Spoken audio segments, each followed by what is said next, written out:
Shalom teman-teman. Setelah zaman batu, manusia mulai mengembangkan keterampilan menggunakan perkakas dari perunggu. Bagaimana sebuah logam sederhana seperti perunggu bisa mengubah jalanan sejarah dan membawa peradaban manusia ke era baru? Pada video kali ini, kita akan belajar mengenai zaman perunggu. Simak video ini sampai selesai ya.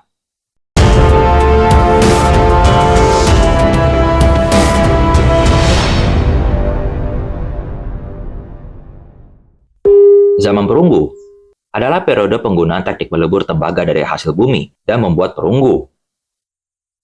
Secara urutan, zaman ini berada di antara zaman batu dan zaman besi. Zaman perunggu adalah bagian dari sistem tiga zaman untuk masyarakat prasejarah dan terjadi setelah zaman Neolitikum di beberapa wilayah di dunia. Di sebagian besar wilayah Afrika Sub-Sahara, zaman Neolitikum langsung diikuti zaman besi. Sebagian besar perkakas perunggu yang tersisa adalah alat atau senjata, meskipun ada beberapa artefak ritual yang tersisa. Suatu peradaban kuno dianggap sebagai bagian dari zaman perunggu, jika mereka memproduksi perunggu dengan melebur tembaganya sendiri dan mencampurkannya dengan timah, arsenik, atau logam lain, atau menukar barang lain dengan perunggu dari daerah penghasil di tempat lain. Waktu dimulai zaman perunggu berbeda-beda pada setiap kebudayaan, bergantung pada perkembangan sejarah tulisan pertama. Berdasarkan bukti arkeologis, beberapa kebudayaan seperti di Mesir, Timur Dekat, dan Mediterania menggunakan sistem penulisan yang masih bertahan. Dalam bahasa Indonesia, zaman perunggu dikenal juga dengan masa perundagian. Istilah perundagian berasal dari bahasa Bali undagi, yang memiliki arti seseorang atau sekelompok orang yang memiliki kepandaian atau keterampilan jenis usaha tersebut. Masa perundagian secara sederhana dimaknai sebagai zaman yang di dalamnya terdapat orang-orang yang memiliki keahlian dalam mengolah logam, khususnya perunggu. Penggunaan logam pada masa perundagian mengalami perkembangan yang pesat. Meskipun begitu, penggunaan dengan alat-alat batu tidak hilang maupun ditinggalkan. Sampai di sini jelas ya. Adapun ciri-ciri kehidupan pada zaman perunggu, antara lain, manusia sudah menetap, sudah mengenal teknologi perundagian, mengenal perdagangan barter, mengenal status kekayaan, serta mengenal sistem pembagian kerja. Kebudayaan zaman logam, termasuk zaman perunggu, dipengaruhi oleh bivalve dan Asi Perdue. Bivalve adalah teknik pencetakan logam dengan bahan baku teknologi batu, sementara si Perdue adalah cetakan logam yang memiliki bahan dasar tanah liat dan lilin. Sekitar 8.000 tahun yang lalu, manusia menemukan cara mengolah logam. Pada mulanya, mereka membuat barang dari tembaga dan emas yang ditempa dengan batu keras. Tapi lambat laun, perajin belajar mengolah logam dengan cara memanaskannya sampai cair. Lalu logam cair itu dituang ke cetakan. Keunggulan logam adalah bisa dibuat menjadi bentuk yang rumit, seperti perkakas dan senjata. Jika patah, logam bisa dicairkan dan dibentuk lagi. Perunggu diperkirakan ditemukan pertama kali secara tak sengaja ketika mencampurkan sedikit timah dengan tembaga. Perunggu lalu diketahui lebih keras dan lebih tahan lama dibandingkan dengan logam lain, serta bisa dibuat tajam. Zaman perunggu dimulai ketika rakyat di desa dan di tempat kerja mulai memakai perunggu. Salah satu daerah pertama yang membuat perunggu adalah Sumeria di Mesopotamia. Tempat kota pertama dibangun terletak di dataran subur di antara sungai Tigris dan sungai Efrat. Tulisan dan roda juga sudah ditemukan pada masa ini. Tulisan paku merupakan bentuk tulisan paling awal yang muncul pada zaman perunggu. Tulisan paku diciptakan orang Sumeria, yang juga menciptakan roda pertama. Roda dipakai untuk gerobak, kereta perang, dan perkakas pembuatan tembikar. Kereta perang juga menjadi lambang kota Ur. Tenaga kuda mulai banyak dipakai di akhir zaman perunggu. Kereta perang bangsawan biasanya dihiasi perunggu. Hiasan ada yang berpola enamel merah, dan pernah ditemukan di Norfolk, Inggris. Meskipun kering, dataran Sumeria cukup subur. Petani menggali parit dari kanal guna mengontrol air dari sungai dan mengairi tanah. Petani bisa mendapat panen besar dan terkadang sampai 2 kali setahun. Seperti kebanyakan daerah Timur Tengah lainnya di zaman perunggu, di Sumeria tak ada batu dan kayu pun hanya sedikit. Bangunan besar terbuat dari batu bata. Orang Sumeria membuat batu bata dari campuran lumpur dan jerami. Setelah dicetak, batu bata dijemur di panas matahari. Orang Sumeria membuat perahu dan kandang dari gelagah. Gelagah didapat dari tepi sungai. Orang Sumeria tunduk pada dewa dan penguasa, yakni wakil dewa di bumi. Mereka taat membayar pajak kepada para penguasa. Peninggalan zaman perunggu yang lain adalah tembok Troya di Turki, sebuah situs arkeologi kota kuno yang memainkan peran penting dalam zaman perunggu.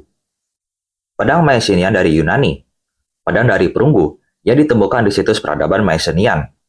Gerabah, alat logam, peralatan, dan senjata perunggu dari dinasti Shang di Tiongkok. Stonehenge di Inggris, ya meskipun dimulai pada zaman batu, Stonehenge mengalami perkembangan besar pada zaman perunggu. Serta topeng Agamemnon dari Yunani, yaitu artefak emas dari zaman perunggu Mycenaean. Sampai di sini jelas ya. Hal yang cukup unik pada zaman perunggu ini adalah dimulainya konflik dalam skala yang lebih besar. Konflik kekerasan pada masa Paleolitikum dan Neolitikum terbatas pada pertempuran kecil. Umumnya terjadi antara kelompok pemburu pengepul hewan atau desa-desa yang bersaing untuk lahan pertanian. Namun setelah munculnya peradaban dan zaman perunggu, penguasa kerajaan dan kekaisaran mampu mengirim ratusan atau ribuan orang untuk berperang. Selain berkembangnya skala peperangan, teknologi juga maju pada zaman perunggu, termasuk senjata perunggu, kereta perang, busur, dan taktik gabungan dalam pertempuran. Ketika manusia membentuk peradaban awal di sepanjang lembah Sungai Nil dan bulan sabit subur sekitar tahun 3100 sebelum Masehi, perang menjadi lebih rumit. Budaya zaman perunggu di Timur Dekat berbasis di 6 wilayah geografis: Mesir, Levant Suriah Palestina, Anatolia, Mesopotamia, dan Mediterania Timur. Budaya dan kerajaan di wilayah geografis ini memiliki kontak yang terbatas satu sama lain selama abad perunggu awal dan pertengahan. Meskipun demikian, pengaruhnya menyebar di sepanjang rute perdagangan. Peperangan masih relatif sederhana, hingga ide-ide teknologi baru mulai menyebar ke seluruh wilayah pada zaman perunggu pertengahan, sekitar 2100 sampai 1550 sebelum Masehi. Penemuan roda dan domestikasi kuda digunakan untuk kepentingan non-militer dan militer, sementara kerajaan-kerajaan mulai mengkonsolidasikan wilayah geografis yang lebih luas untuk menjadi kerajaan. Pada tahun 1550 sebelum Masehi, sejumlah negara besar telah terbentuk di Timur Dekat yang memiliki kontak langsung satu sama lain. Para ahli sering menyebut sistem zaman perunggu akhir sekitar 1550 sampai 1200 sebelum Masehi ini sebagai klub kekuatan besar, meskipun keanggotaannya berubah-ubah.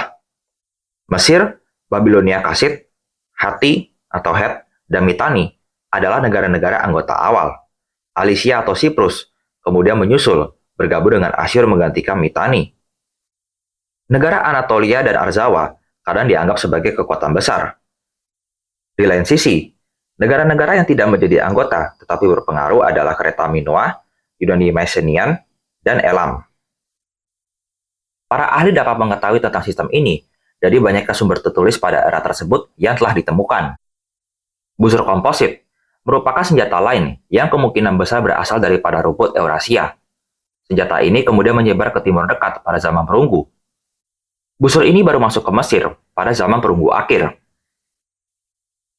Senjata zaman perunggu lainnya yang terkenal di Mesir adalah pedang sabit atau kepes. Meskipun melekat dengan Mesir, pedang ini digunakan oleh pasukan infanteri di seluruh Timur Dekat.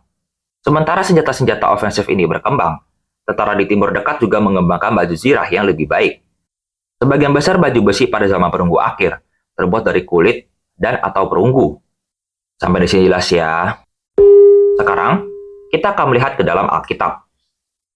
Zaman perunggu dan Alkitab memiliki beberapa hubungan sejarah dan arkeologis.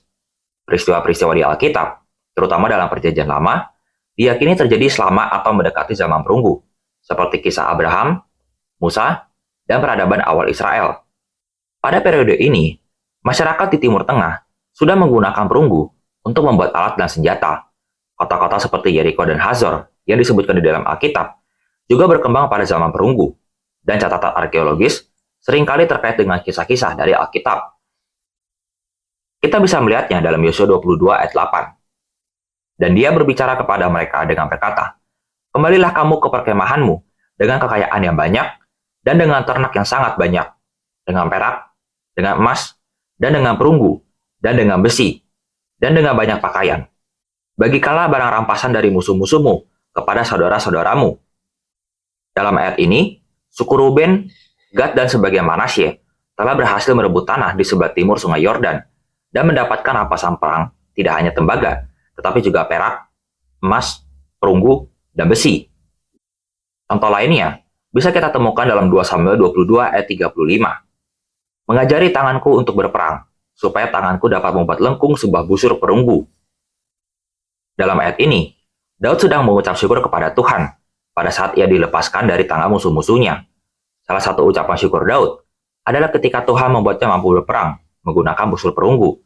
Hal ini menjadi salah satu bukti bahwa perunggu sudah digunakan sebagai senjata untuk berperang. Sampai di sini jelas ya. Nah, kita sudah belajar mengenai zaman perunggu. Apabila masih belum paham, teman-teman silakan tonton ulang video ini ya. Oke, sekian video kali ini. Tuhan memberkati.